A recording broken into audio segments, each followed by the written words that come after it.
જય મુરલીધર દરેક ભક્તોને, હું છું આપની સાથે પ્રતિક પ્રજાપતિ।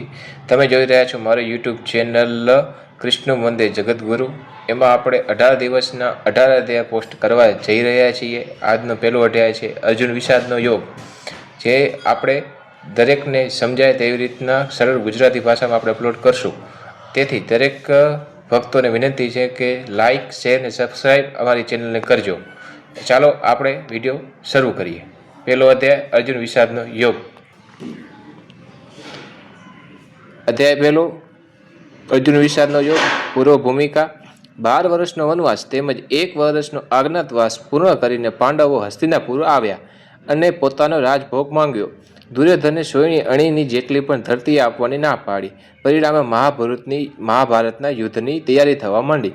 મહર્ષિ વેદવ્યાસને ધૃતરાષ્ટ્ર ઉપર જ્ઞાઢ સ્નેહ હતો, તેમજ ધૃતરાષ્ટ્રને પૂછ્યું, જો તમે યુદ્ધ કરવા ઈચ્છતા હો તો હું તમને દિવ્ય દ્રષ્ટિ આપું।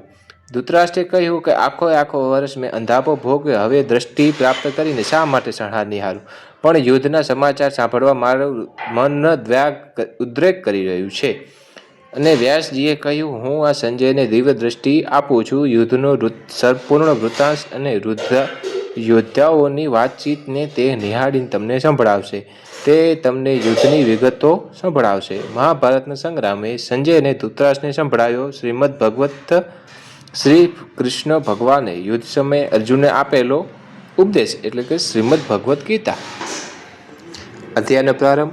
ધૃતરાષ્ટ્રે પૂછ્યું, હે સંજય, તીર્થભૂમિ કુરુક્ષેત્રમાં એકત્રિત થયેલા યોદ્ધાઓની આકાંક્ષા વાળા મારા પાંડુના પુત્ર શું કરે છે? સંજયે કહ્યું, રાજન, પાંડવો સેનાના વ્યૂહરચનામાં ગોઠવાયેલા જોઈને રાજા દુર્યોધન આચાર્ય દ્રોણાચાર્ય સમીપ જઈને ગંભીર વચને કહે છે કે, હે ગુરુદેવ, આપના બુદ્ધિશાળી શિષ્ય ધૃપદપુત્ર ધૃતરાષ્ટ્રેમ ગોઠવેલી વ્યૂહપૂર્વક ગોઠવેલી આ પાંડવોની મોટી સેનાને નિહાળો।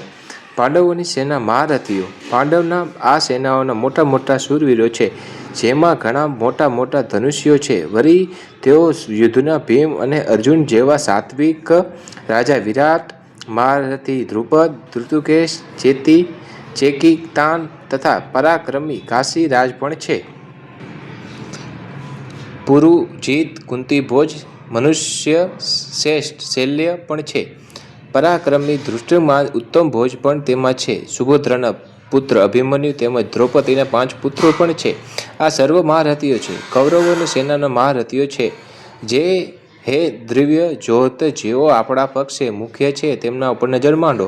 આપની જાણકારી માટે મારા સૈન્યને મુખ્ય નાયકો તે વિશે હું કહું છું। આપને ભીષ્મ પિતામહ, કર્ણ, સંગ્રામ વિજય કૃપાચાર્ય તેમજ અશ્વત્થામા, વિકર્ણ, સોમદત્તના પુત્ર ભૂરિશ્રાવ વગેરે છે। અન્ય મોટા શૂરવીરો મારા માટે પ્રાણ ઈચ્છા ત્યાગ કરવા ઊભા છે। આ સર્વ અનેક પ્રકારના અસ્ત્ર શસ્ત્ર ચલાવનારા તથા યુદ્ધના કમળામય અતિ પરાંત છે, છતાં આપણું સૈન્ય અપૂરતું અને અસમર્થ જણાય છે।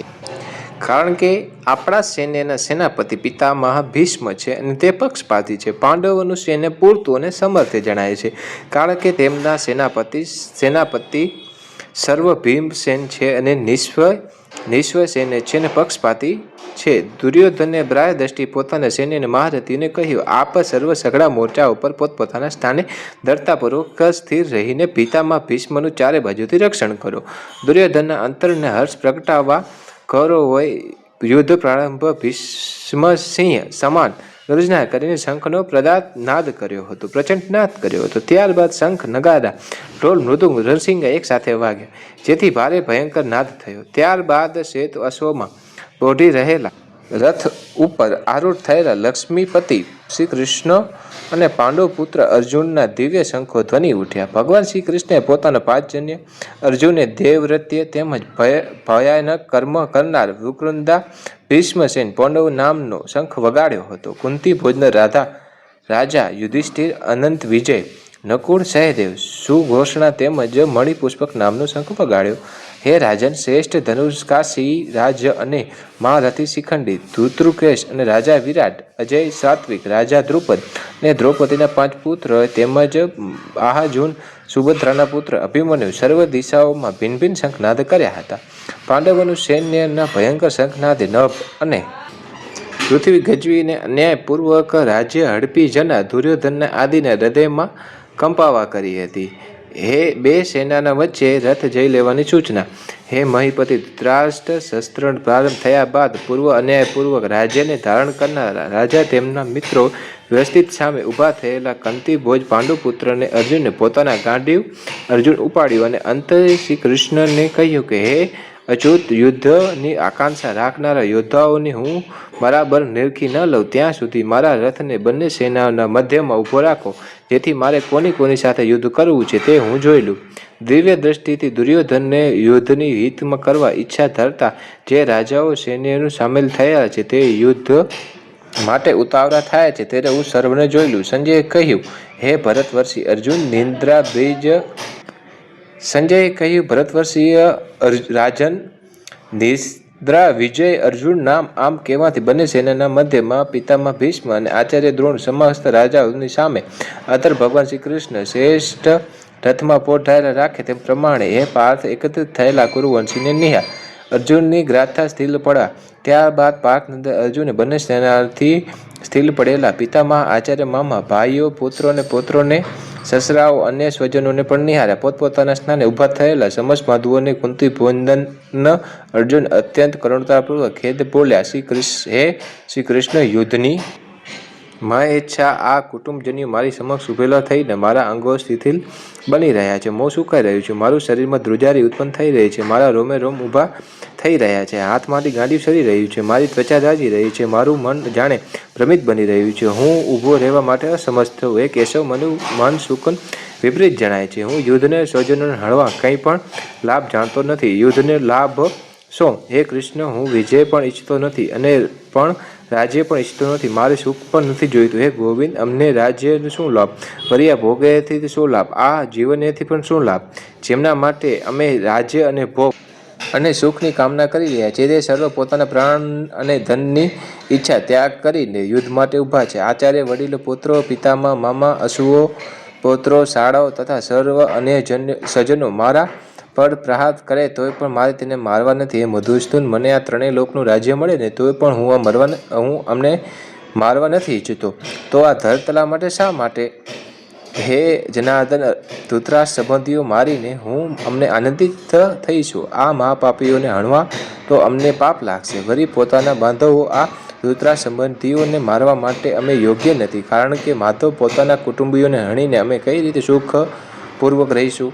જો કે લોભ વર્ષ જેમના વિવેક અને વિચાર નાશ પામ્યા છે એવા દુર્યોધન આદિ કર્વોને કુળને નાશ પામીને ઉત્પન્ન થયેલા મિત્રો દ્વારા દેશ કરવામાં આવેલા થનારા પાપને જઈને જનાર્દન કુળનો નાશ કરવા માટે દોષથી સારી રીતે જાણવા અને પાપ નિવૃત્ત પાપ આચરણ વિચાર માટે આ કુળ છે. કુળનો ક્ષય થવાથી સદાય ચાલી આવતી કુળ ધર્મ નાશ પામે છે. ધર્મનો નાશ થવાથી સમસ્ત કુળને અધર્મ દબાવે છે. હે કૃષ્ણ, ધર્મનું જોર વધવાથી કુળની સ્ત્રીઓ દૂષિત થાય છે. વૈષ્ણવ, સ્ત્રીઓ દૂષિત થવાથી વર્ણ પ્રજાની જન્મ આપે છે. વર્ણ સંકર પ્રજા કુળઘાતી અને આખા કુળને નરકમાં લઈ જનારી હોય છે. શ્રાદ્ધ ને તર્પણ ના મળેને કારણે આ કુળઘાતી પોતાના પિતૃઓને નરકમાં લઈ જાય છે અને એવું કુળઘાતીઓના સનાતન ધર્મ અને કુળ ધર્મને જાતિનો નાશ પામે છે. હે રાજન, જેનો કુળ ધર્મ નાશ પામ્યો છે લાંબા ગાળા સુધી નરક યાતનામાં થાય છે એવું મારા વડે સાંભળવામાં આવ્યું છે અને ઘણા વિસ્મયથી અને દુઃખની વાત છે. એમ લોકો મોટું પાપ નિશ્ચયથી રાજ્ય અને સુખની લાલસા પોતાના સ્વજનોને હણવા માટે તૈયાર થયા છે. જે અસ્ત્ર શસ્ત્ર જાણનારા ધૃતરાષ્ટ્ર પક્ષપાતીને યુદ્ધ ભૂમિમાં સામનો ન કરવાથી શસ્ત્ર રહિત મુજને મારી નાખે તોય પણ હું ઘણું હિતાવહ રહેશે. સંજયે કહ્યું. આમ કહીને શોક યાતુર મનવાળા અર્જુન બાણ સહિત ધનુષ્યનો ત્યાગ કરીને યુદ્ધ ભૂમિમાં રથમાં મધ્ય ભાગે બેસી જાય છે. શ્રીમદ ભગવદ્ ગીતા શ્રી કૃષ્ણ અર્જુનનો સંવાદ, અર્જુન વિષાદનો યોગ, ભગવાન નામનો પહેલો અધ્યાય અંતે પૂરો. દરેક ભક્તોને જણાવવું કે આપણો પહેલો અધ્યાય પૂરો થયો છે. તેનું મહાત્મા તેનો સારાંશ આપણે આગળ જણાવશું. તેથી માટેથી વિડીયોના અંત સુધી તમે જરૂર રહેજો. જો તમે ખાલી આ વિડીયો જોયો છે અને જો તમે તેનું મહાત્મ્ય નહીં કરો, નથી સાંભળતા, તો તમને આનું પૂર્ણ ફળ મળશે નહીં.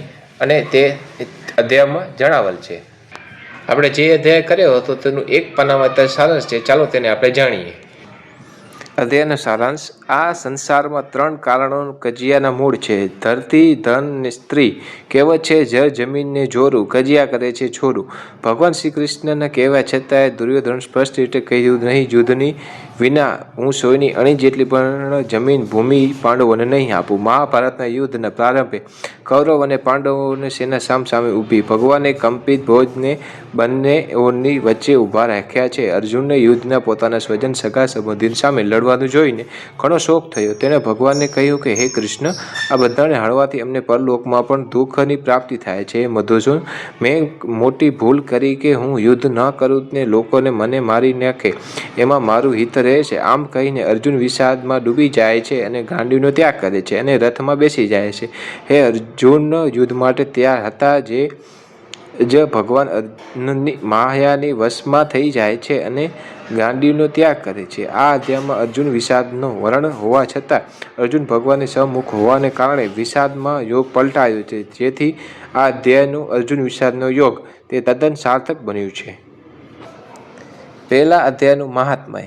સતી અને ભોળાનાથ એક દિવસે વાર્તાલાપ કરી રહ્યા હતા. સતી કહે, મહાદેવજી, આપને કયા જ્ઞાનથી કારણે લોકો આપને પૂજે છે? મહાદેવજી બોલ્યા, હે સતી, ગીતાજીના જ્ઞાનથી પ્રાપ્તથી હાંસલ કરેલા સર્વત્ર પૂજાય છે. વળી ગીતાજીના કારણે ભગવાન ભવસાગરમાંથી તરી જાય છે. હું તમને એક દ્રષ્ટાંત સંભળાવું. એકવાર લક્ષ્મીજીએ શેષ પર્વતમાં પોઢેલા નારાયણને પ્રશ્ન પૂછ્યો, હે પ્રભુ, અવરોધ પડેલા હોવા છતાં આંખો મીચીને કેમ પડ્યા રહો છો? ભગવાન બોલ્યા, હે દેવી, હું કદાપી નિદ્રાધીત થતો નથી. હું મારી અંતરદ્રષ્ટિ દ્વારા મારા જ જ્યોતિ સ્વરૂપનું દર્શન કરું છું. ગીતા દ્વારા સંપૂર્ણ દર્શન કરાવું છું અને મારા સ્વરૂપ અનાદિ અનંતને અખંડ અગોચર અનિશ્ચિત અને આદિ અંતરહિત છે. વળી ગીતા એ મારો શબ્દ દેહ છે. ગીતાના 5 અધ્યાય મારું મુખ છે, 10 અધ્યાય મારી 10 ભુજા છે અને 1 અધ્યાય મારું ઉદર છે અને વળી 2 અધ્યાય મારા ચરણ છે. જ્ઞાન અને મોક્ષ પામનાર તેમજ પાપ કરનારને ગીતાને દૃઢ રાખનાર આંખો મીચીને સતત મનન કર્યા રહું છું. ગીતાના આખા અડધા ભાગનો અધ્યાય કે 1 શ્લોકનો નિયત પાઠ કરે તે મનુષ્ય સોમેશ્વર શર્માની જેમ મોક્ષનો અધિકારી બની જાય છે.